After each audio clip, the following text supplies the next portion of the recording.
কাজ আছে যেগুলো করলে আমাদের ঈমান নষ্ট হয়ে যায়। আপনারা দেখছেন নূরে জাহা। আসসালামু আলাইকুম প্রিয় বন্ধুরা। আশা করি সকলেই ভালো আছেন।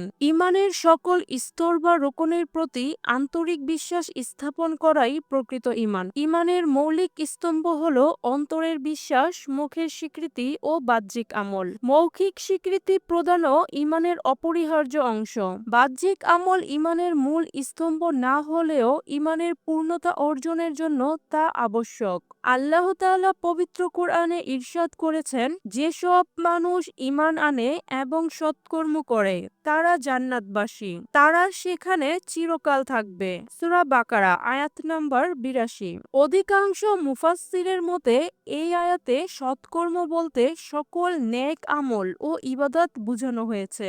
এতে অন্তর্ভুক্ত রয়েছে ৫ ওয়াক্ত নামাজ, রোজা, হজ, যাকাত সহ সকল প্রকার ইসলামী বিধান। ঈমান একজন মুমিনের সর্বোচ্চ পরিচয় ও শ্রেষ্ঠ অর্জন। ঈমান গ্রহণের পর তা নষ্ট হয়ে যাওয়া মানে ঈমান ক্ষতিগ্রস্ত হওয়া। ঈমান হারিয়ে গেলে তওবা করে পুনরায় ইসলাম গ্রহণ করা আবশ্যক হয়ে পড়ে। প্রিয় বন্ধুরা, যে সকল কারণে আমাদের ঈমান নষ্ট হয় তার প্রধান কারণগুলো হলো, প্রথমত, যদি কোনো ব্যক্তি ইবাদতের ক্ষেত্রে আল্লাহর সঙ্গে কাউকে অংশীদার মনে করেন তবে তার ঈমান নষ্ট হয়ে যাবে। কোরআনে এসেছে, আল্লাহর সঙ্গে অন্য কোনো উপাস্য স্থির করো না। শিরক ইসলামের সবচেয়ে বড় গুনাহ এবং অমার্জনীয় অপরাধ। পরবর্তী হলো, আল্লাহর কাছে দোয়া বা সাহায্যের জন্য সরাসরি তাকে না ডেকে যদি কোনো মাধ্যম গ্রহণ করা হয় তবে ঈমান নষ্ট হবে। যেমন কেউ যদি মনে করে কোনো ব্যক্তি আল্লাহর নিকট সুপারিশ করার জন্য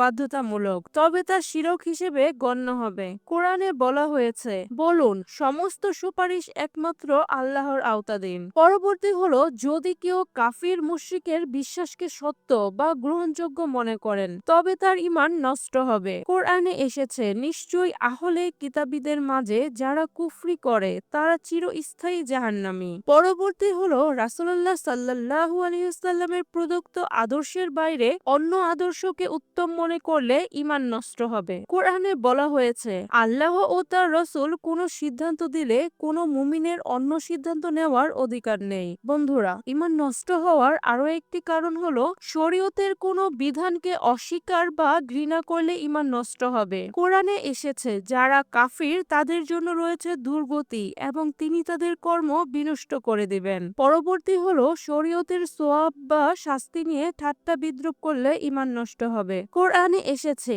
তোমরা কি আল্লাহ তার আয়াত ও রাসূলের সঙ্গে ঠাট্টা করছিলে? পরবর্তী হলো, জাদু ও তন্ত্রমন্ত্রের মাধ্যমে ভালো কিছু অর্জন বা খারাপ কিছু প্রতিরোধ করতে চাওয়া ঈমান নষ্ট করবে। কোরআনে এসেছে, তারা জানে যে জাদু অবলম্বন করে তার পরকালে কোনো অংশ নেই। পরবর্তী আরো একটি কারণ হলো, মুসলমানদের বিরুদ্ধে কাফেরদের সহায়তা করলে। কোরআনে এসেছে, তোমাদের মধ্যে যারা তাদের বিধর্মীর সঙ্গে বন্ধুত্ব করবে তারা তাদের অন্তর্ভুক্ত।